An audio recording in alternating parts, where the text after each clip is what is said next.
Merry Christmas! Joy to the world, the Lord is come, and let us all rejoice and be glad in it. This is the day of carols and gaiety and family gatherings, church and turkey and the presents under the tree, and the warmth and glow of the logs in the fireplace. And it's all ours because of that greatest of gifts, the gift of Jesus, born this day in a city so far away, so many years ago, and born with the promise that he would make us his own. I wanted to share this day, this delicious holiday with you, because it's a time of sharing unlike any other. Ask just about anyone, and they will have a story that speaks to family Christmas traditions and gatherings. Whether it's my grandmother, who snuck me down to get one present from under the tree before anyone else awoke, designed to keep me amused until it was time to get ready for church, but all other presents went unopened, the tree pristine until church and brunch were over. Or how about rehearsals for the annual Christmas pageant at Christmas? Remember the year you got to be an angel? Or the year you toppled off the stage, or forgot your lines and turned on the waterworks instead? Stories that others insist upon telling every year. And what about the great Christmas tree hunt? It had to be Scotch pine, nice long needles, and tall enough that it almost reached the ceiling and looked perfect from all angles. The hunt for that tree would take hours to find the perfect one, and then hot chocolate with marshmallows only after the tree was tied to the top of the car for the grand procession home. Or what about Christmas Eve and decorating the Christmas tree, hanging the stockings, setting out the milk and cookies for St. Nick, and, as the youngest, being lifted high to top the tree with the angel. And then there's the eggnog, topped up with secret ingredients known only to Uncle Craig, or the cranberry sauce you grated the orange peels for, or the decadent sauce drowning the Christmas pudding that has had rum poured over it for months. All those delicious memories of the stomach, the shortbread cookies with all those nuts that you helped crack and Aunt Cora baked, or the red and green peppers in the scrambled eggs for brunch, and the alternating green and red cherries adorning the grapefruit. Only at Christmas. What's your favorite memory as you rummage through old photographs and old memories? There's a warmth to memories of good times and family that years separating us from those days does not diminish.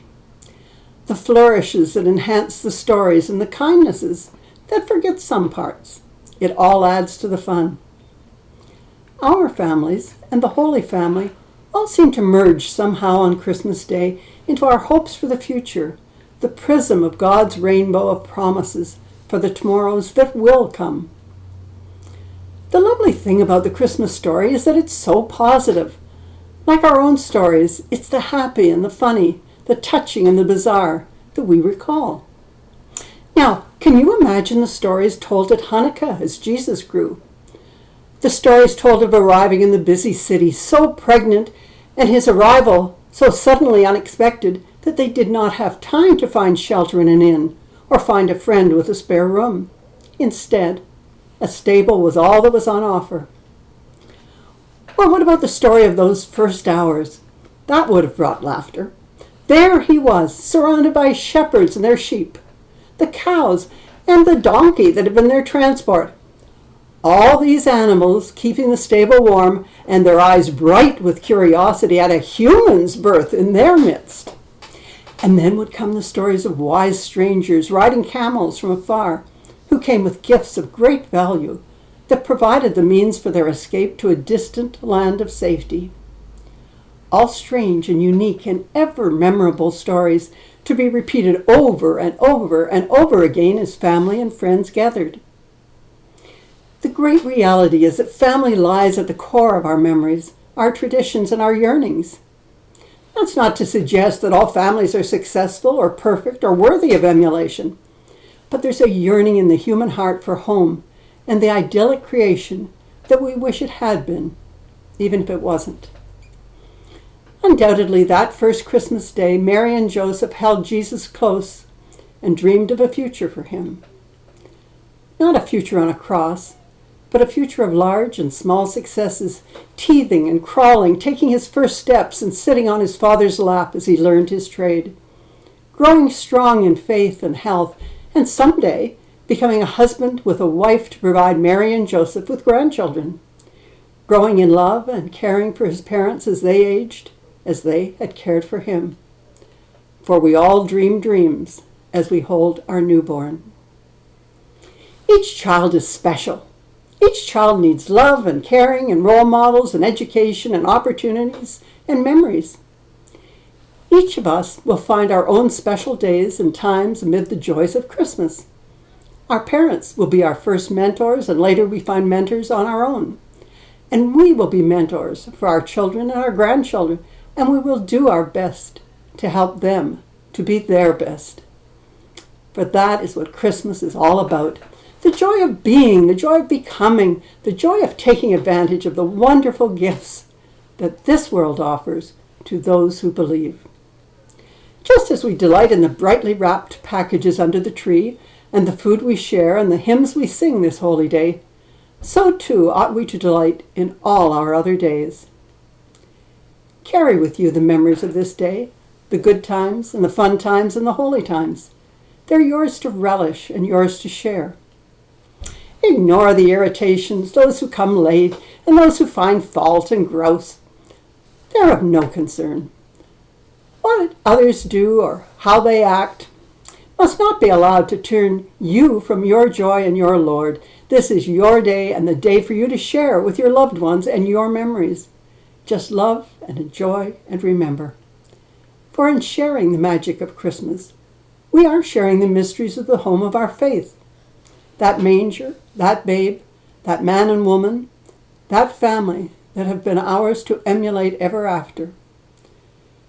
Protection and love and caring that formed the nursing of the boy who became the man who would teach us of love and caring and all that is great and fine, and it is this that we celebrate each Christmas day. As we hunt down the perfect Christmas tree, wander from shop to shop to find the ideal gift for those we love, as we bake and douse the cake with rum and light the candles of Advent, and open the final door of the Advent calendar and sing our most favored carols, we are creating and celebrating the family that is ours and the family that belongs to all of us, the Holy Family. Take a moment this day to give thanks for the gifts of God, our families, health, love, freedom from the wars of other lands, and most of all, the Christ child and the love of God. And as we rejoice in the bounty of our gifts, take a moment to consider what you too can give. Forgive where forgiveness is needed, and rejoice in being able to do so. Too often we only realize our debt to forgive others that we have withheld until it becomes too late to give. This is the day of gift giving, and one of the very best gifts that you can give is forgiving others. Let this day light your heart with memories of family and friends and times together and times we would wish to share once again. The times we would like to provide for those we love and wrap them up in a big bow and treat yourself to this time to remember and rejoice in what has been and let it warm your every day and lead you on till the day when all, in perfection, will be ours. Merry Christmas, one and all. So may it be. Amen. And remember, banish the sad and the bad and welcome in the joys and the delights and make memories worth remembering and retelling.